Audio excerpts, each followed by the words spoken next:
All right, we are joined right now by an insider for The Athletic. She is a contributor to the Athletics Football Show podcast, co-host of the Scoop City podcast. Oops.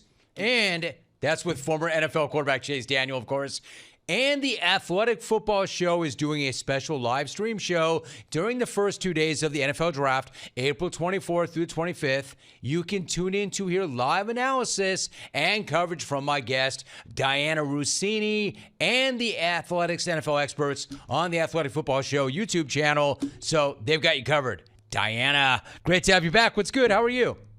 My friend, look, I think I'm going to change my podcast name to Snoop City because you're right.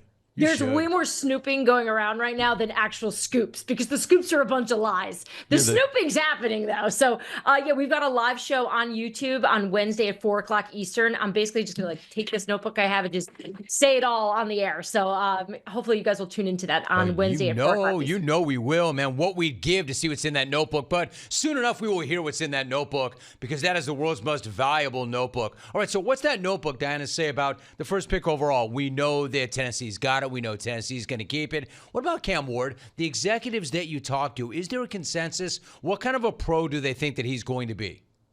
Yeah, I'm hearing really good things about his ability to step on the field and be a starter immediately and make an impact for Tennessee.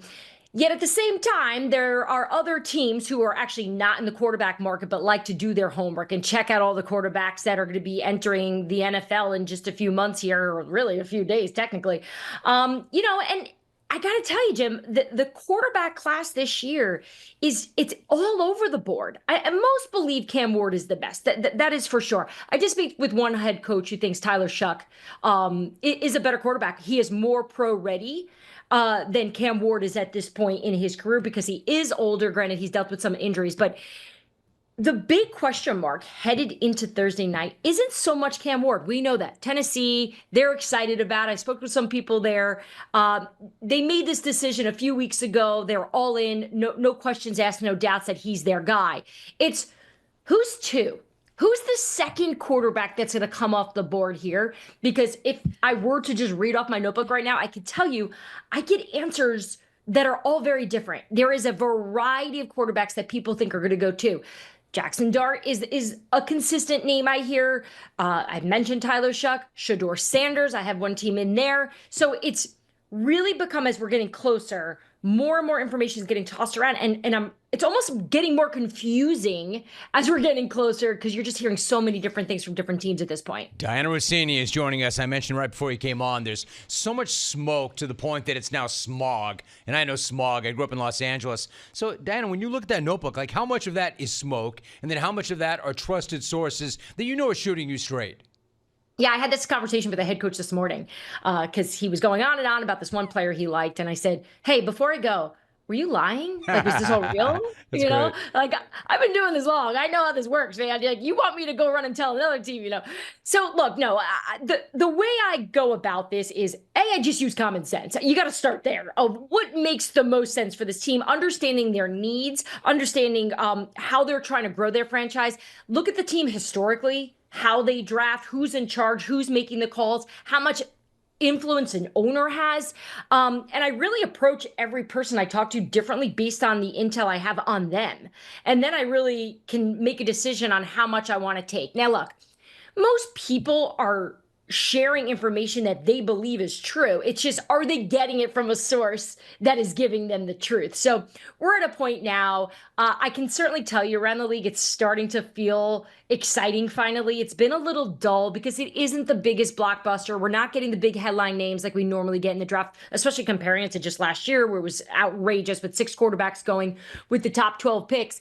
But now it's starting to go, because I think we're going to see a lot more trades go down in the bottom end of the first round than perhaps we've seen in years past at the top. But there are calls being made. I mean, the Cleveland Browns are taking calls. The New York Giants are taking calls. The New England Patriots are taking calls. The Jacksonville Jaguars are expected to do something really exciting in this draft. So the buzz is certainly picking up as we're getting closer. We are talking to Dianna Russini. So, Dianna, when the Browns pick up the phone and the Giants pick up the phone, these teams that are trying to move up, are they trying to move up to get a quarterback? Are they trying to move up to get Ashton Genty? Are they trying to move up to get one of those two studs up there already? What are they looking to move up to get?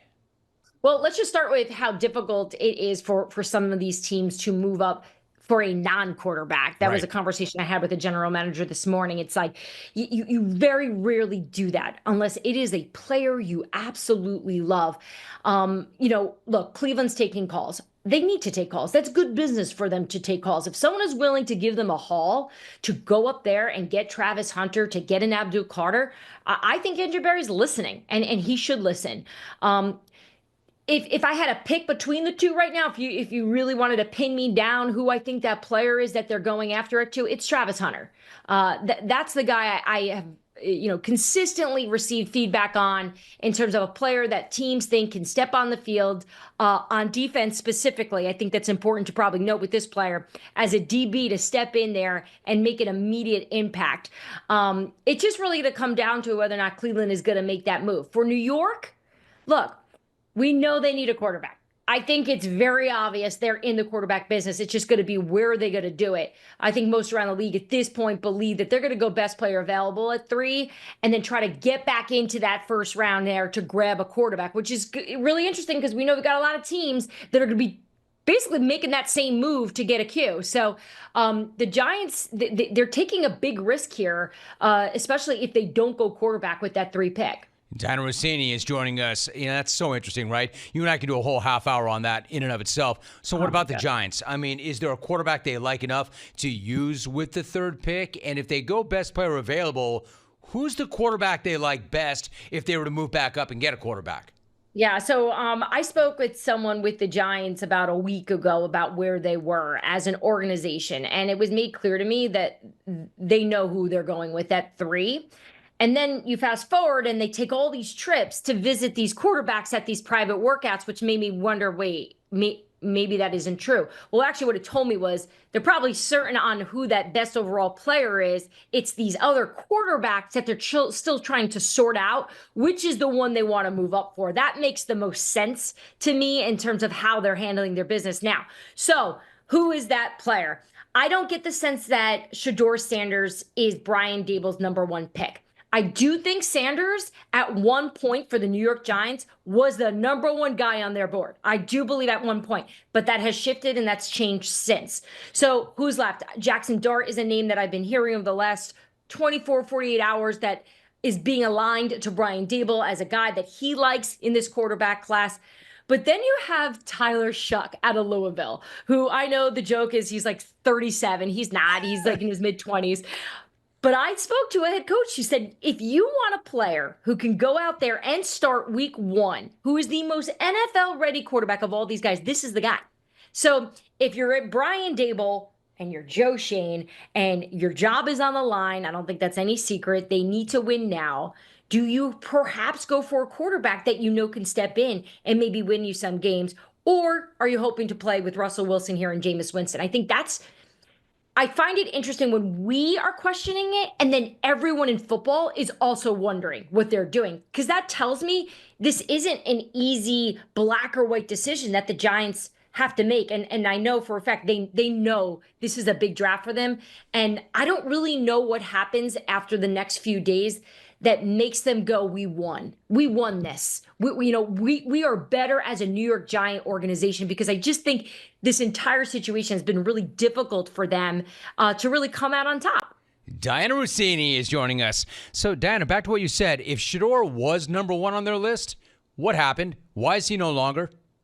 Well, look at how much work is done on these players, right? First of all, the general manager, Joe Schoen, was in Colorado for a lot of the games, a lot of these workouts. He knew everything about Shedeur. So you have to figure in this process, right? It's his job as the general manager, who's got a really strong background in scouting, to go back and present Shedeur to his coaching staff and to his team and say, this is the guy I think is this, or that.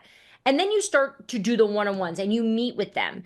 And I think this is where you start to discover more about the player, whether or not he fits, whether his personality fits, whether he's ready for this type of offense, if it's going to be a good match with your head coach. I think these are all the questions that get asked and questions that are found out, which is why these one-on-one meetings with them and these visits are so important for these teams to not only figure out what they like about guys, but what they don't like. So something happened in terms of the interaction and what they saw with Shedeur that tells me that he's not their number one guy.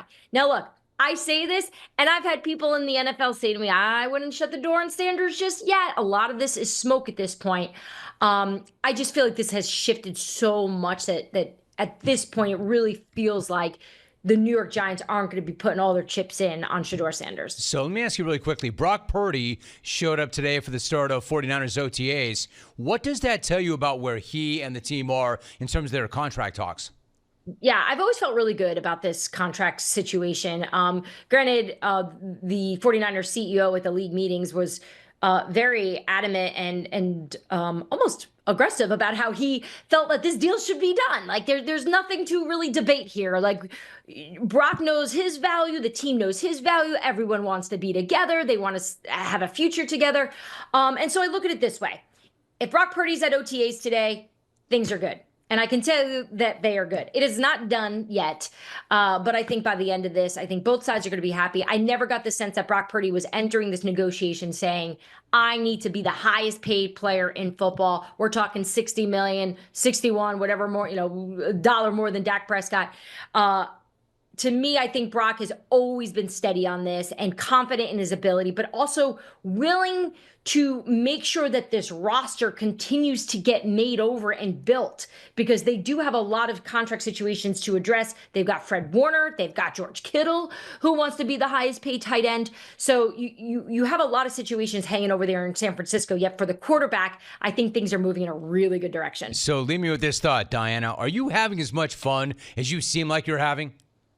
I had a conversation with a friend of mine this morning, and I said, I hate to admit this, but I love the pressure of this time of year. I love being charged with the job to go find out information. And sometimes I'm good at it, and sometimes I stink at it, and sometimes I get it right, and once in a while I get it wrong. But all of this is just really fun. It's football. Look, think about what we could be doing, Jim. We could be talking about some crazy stuff where we get to just talk about something that I think we all love. And I think this is also me igniting the fact that, or at least illuminating on, I probably just missed football season. So this is what I do in the meantime until we get to week one. Well, and then you got your YouTube channel coming up. The show is coming up on the YouTube channel. It is the Athletics NFL Experts on the Athletic Football Show YouTube channel, and Dianna will be there. Dianna, you are the best. Great to have you on the show. Thank you very much. Always love talking to you. Great talking to you. Love joining you guys. I'll talk to you soon. Be good. Dianna Russini. Love her energy. She is so good. So fun, so good, and so dialed in. A pro's pro.